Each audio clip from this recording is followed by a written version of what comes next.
Hi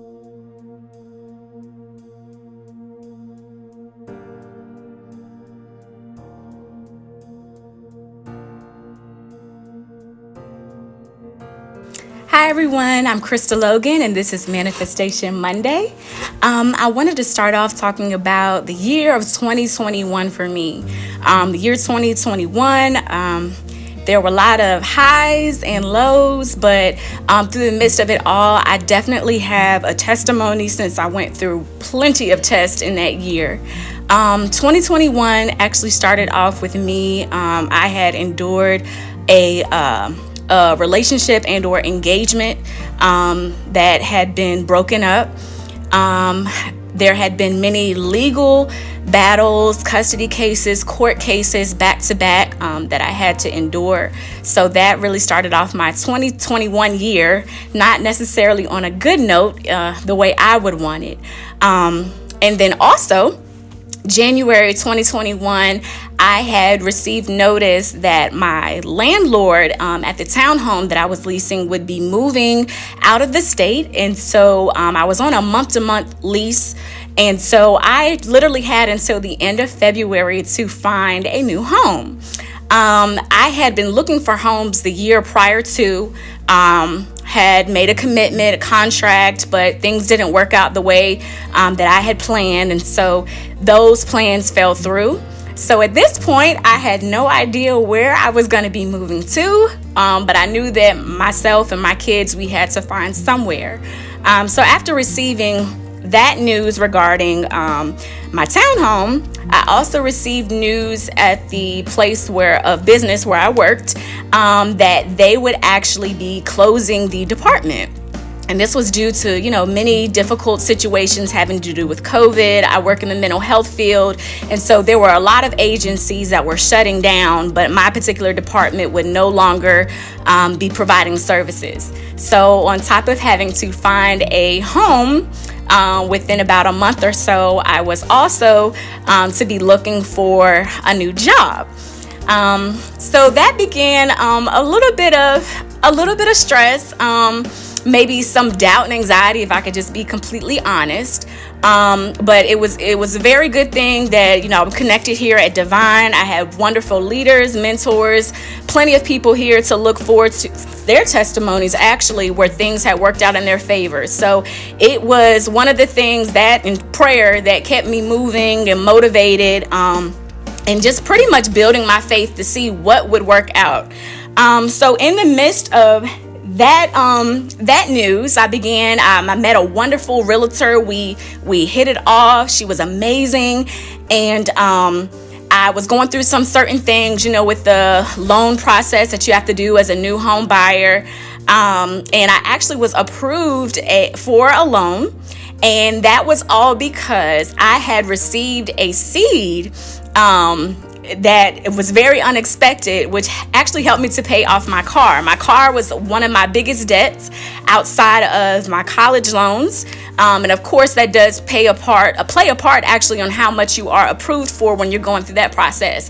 So this was a seed of over $10,000 that actually helped me to pay off the rest of my car.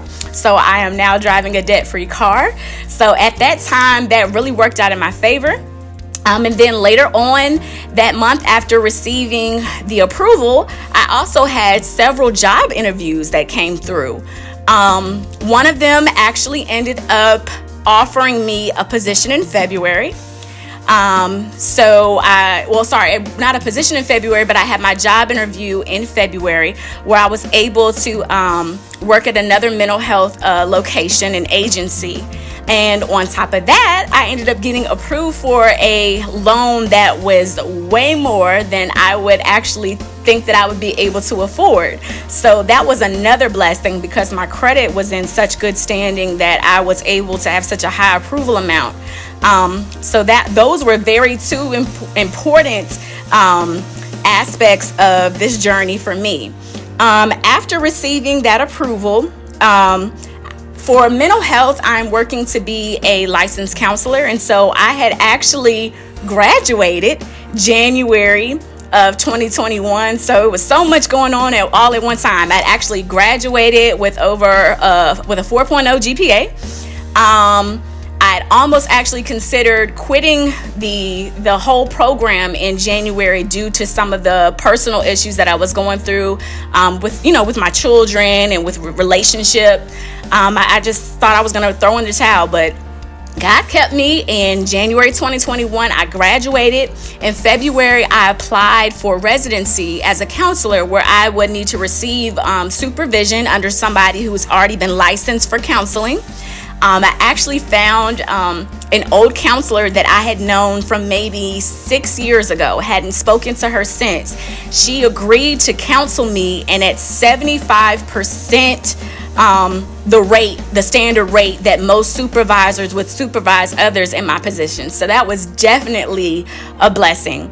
After she agreed to be my supervisor, I then was approved to be a resident in counseling. So I actually started my residency in February. I found a home in February while this was going on. My agent, it was actually the first home that we actually took a look at. It was a new build, definitely way over than what I was able to pay, what I had written down in my plans that I was going to pay. But I was told just to, kind of have faith, not to lock myself down, and just to kind of let God be God and see what would happen. So that was a big faith move for me, because for me, if it doesn't make sense on paper, if I'm adding up numbers and we're in negatives, it's a no-go. But I held on, and we went on for the property, and we moved forward with the contract. And so February 25th, I received keys to my new home, a 3-bedroom home. My children have their own rooms, enough space, a new build. It was everything that I could have asked for, and actually more than I even put down that I wanted. Then right after receiving that, after having that interview with the job, they actually hired me, and with a salary increase. So then that actually met the expectation for me being able to pay for the home, because that was one of my biggest worries and preoccupations was, okay, I have this new home and everything's great, but how are we going to pay for this house? So that works out in my favor. I began my new job in March, and shortly after that, there were some other legal battles that had ensued during this time period. But moving forward, I just kind of held on, and I just, kept the peace. September of 2021 was a very memorable occasion for me, because I actually went to court, myself and my daughter, due to some domestic issues that had occurred in my previous relationship. And she had to testify.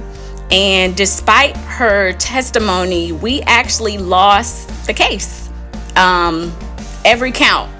It was a denial, a loss of the case. The biggest devastating moment, I would probably say, that was the most devastating moment probably of my life, just to see my child, even in her innocence, even with all the faith and the hope that we built up, the scriptures and the reading and the praying, for justice, and it just did not pan out at all to what we expected. But lo and behold, we held on, we kept pushing. I took care of the things that I needed to take care of as a mother, a single mother. It never deterred me from church. I never gave up. I had some doubting moments, yes, but it never caused me to stray away. I just kept pushing. I kept pushing. And I'll never forget, it was probably about 2020 where someone had spoke to me, and they were like, even in your most depressing times, the times when you're feeling the lowest, never give up your praise. And I never forgot those words. Just keep your praise. So I did. And then my year actually ended up with one of the greatest victories ever. December 2021, I actually ended up going to one of the many court cases that I was required to be at. And this one was involving custody of my child. And lo and behold, out of nowhere, as I'm sitting before the judge, I had a surprise witness that came on my behalf to testify on the behalf of myself and my daughter. She told me at the end of the case, she said, I never forgot you and your daughter. We kept your case before us. She said, I knew that I had to be here on this day no matter what, just for you, because I didn't want what happened to you in September to go in vain. I wanted your voice to be heard, and I wanted justice to be served for you and your daughter. And what ended up happening, definitely it was all God, because there's no way in the world that she just would have shown up on her own had it not been for God. Even after that devastating defeat in September, on December the 3rd, there in court, the judge ruled that I would have full custody of my son. It was just amazing just to see how God turned things around. It may not have panned out the picture perfect way that I may have wanted things, but I'm safe, I'm sound, I still have my mind, I'm healthy, both of my children are healthy, and I'm still standing today. So that's just a snippet of my testimony, and that's only giving a synopsis of 1 year. So I can't wait to see what God is going to do in this year, 2022.